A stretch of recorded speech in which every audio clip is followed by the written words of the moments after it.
देखिए first part हम लोग सभी लोग पढ़ चुके हैं, अब हम सेकेंड पार्ट पढ़ेंगे। सेकेंड पार्ट में देखिए क्या लिखा है, फाइंड CDF, दैट मीन्स हमें कम्युलेटिव डिस्ट्रीब्यूशन फंक्शन निकालना है।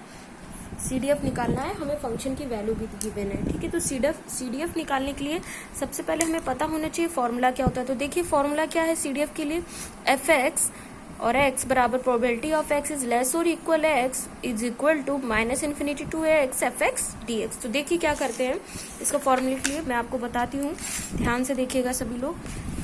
आपको प्रोबेबिलिटी निकालनी है, तो देखिए CDF निकालने के लिए सबसे पहले हमने क्या लिखा है, x इज लेस और इक्वल 0, मतलब कि यहाँ पर आपको क्वेश्चन में दिया गया है हमें CDF निकालना है, ठीक है। यहाँ पर फॉर्मूला क्या होता है, -∞ to x, और हमें गिवन किस किस पर वैल्यू पर है, 0 पे 1 दिया है, 1 पे दिया है, मतलब 0 से बड़ा है और इक्वल दिया है, 1 से लेस दिया है और फिर 2 से लेस दिया है ना। तो मतलब हमें 0 पे निकालनी है, 1 पे निकालनी है और 2 पे निकालनी है, 0 पर इक्वल टू पर निकालनी है, बाकी जगह लेस पर निकालनी है, ठीक है।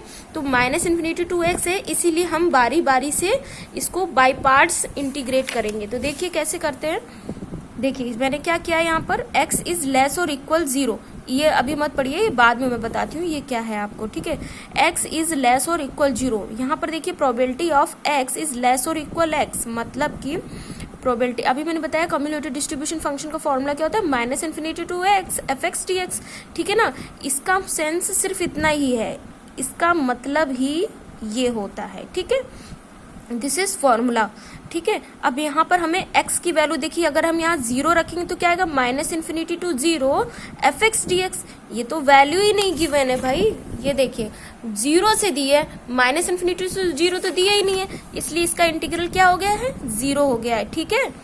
अब देखिए फिर हमने क्या लिया है, 0 पे तो गिवन नहीं था, अब हमने लेस पर वैल्यू निकाली है। क्यों निकाली है, क्योंकि हमें हमारे जो फंक्शन की वैल्यू गिवन है वो 0 पर इक्वल टू पर गिवन थी, 1 पे लेस पर गिवन थी और 1 से 2 के लेस पर गिवन थी।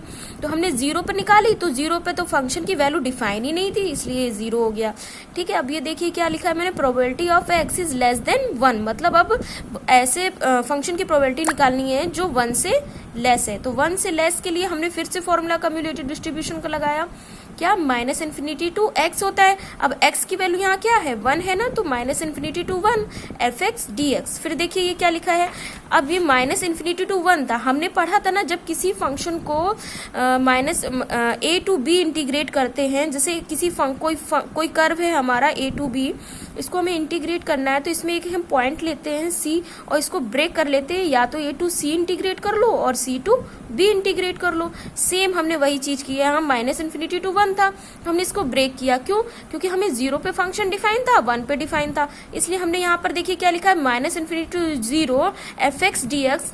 फिर ये ध्यान से यहाँ पर ये चीज ध्यान देनी, यहाँ पे देखिए क्या लिखा है, 0 to x लिखा है, यहाँ पर मैंने फंक्शन की वैल्यू 1 नहीं लिखी है। 1 क्यों नहीं लिखी है ये मैं अभी आपको बताऊंगी। यहाँ देखिए मैंने क्या लिखा, -∞ to 0 fx dx और 0 to x fx dx लिखा है।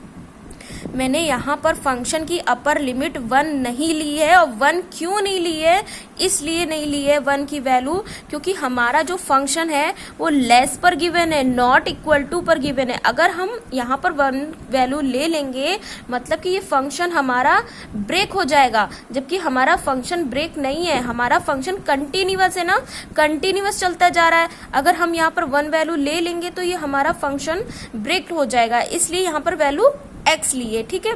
तो -∞ to 0 फंक्शन की वैल्यू तो डिफाइन ही नहीं थी, तो ये 0 हो गया। फिर क्या लिखा है, 0 to x fx dx, तो 0 to x मतलब कि हमें ऐसी वैल्यू चूज करनी है जो 0 to 1 है, 0 to 1, 0 से लेकर 1 से लेस पर फंक्शन की वैल्यू तो x ही है ना, इसलिए यहाँ पर मैंने क्या रखा, फंक्शन की वैल्यू x रखी, ठीक है।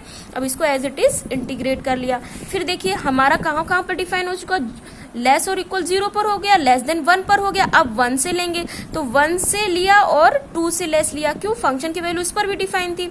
फिर से फॉर्मूला लगाया, क्या होता है, फॉर्मूला तो यही होता है ना, -∞ to x fx dx।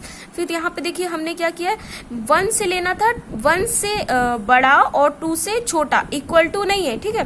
तो यहाँ पर क्या किया, -∞ to 1, क्यों, -∞ to x होता है ना, इसलिए -∞ to 1 1 तक गया, फिर 0 से 1, क्यों 0 से 1 भी था, फिर क्या गया 1 से x dx, फिर से यहाँ पर x लिया, यहाँ पर 2 नहीं लिया हमने। 2 क्यों नहीं लिया, अगर हम 2 ले लेंगे तो ये फंक्शन ब्रेक हो जाएगा, जबकि हमारा फंक्शन कंटिन्यूअस है। ठीक है, फिर देखिए इस पर तो फंक्शन की वैल्यू 0 है, 0 to 1 पर फंक्शन की वैल्यू हमें गिवन है x। देखिए 0 to 1 पर फंक्शन की वैल्यू गिवन है ना x, ठीक वैसे ही यहाँ पर वैल्यू रखी, फिर 0 to 1 फंक्शन की वैल्यू x थी। अब 1 to x बोल रहा है, मतलब फंक्शन हमारा 1 से बड़ा है और x के लिए 2 से छोटा है, तो उस पे फंक्शन की वैल्यू क्या है 2 माइनस एक्स, तो यहाँ पर 2 माइनस एक्स रख दिया। अब इसको जैसे इंटीग्रेट करते हैं same as it is integration कर लिया है और हमने वैल्यू निकाली, तो फंक्शन की वैल्यू क्या आई हमारी, ये आई है। ठीक है,